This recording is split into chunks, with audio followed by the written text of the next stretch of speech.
আদি পাপের ফলে ধরা কলুষিত হয়, সেই ধরাতে আসে যারা সবাই পাপী হয়।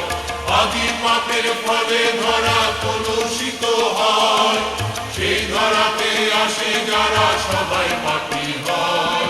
সেই মানবী মুক্তি দিতে এসেছে ধরায়, প্রভুর চরণ ধুলি নিয়ে মলিনতা যায়।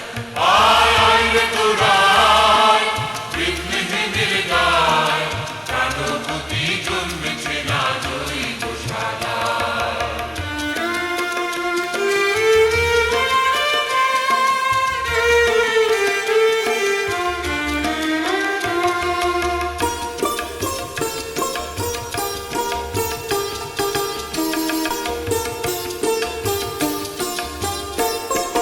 মানব রূপে জন্ম নিলেন ঈশ্বরতা নয়, মানুষের দিতে গেলেন প্রেমের পরিচয়। মানব রূপে জন্ম নিলেন ঈশ্বরতা নয়, মানুষের দিতে গেলেন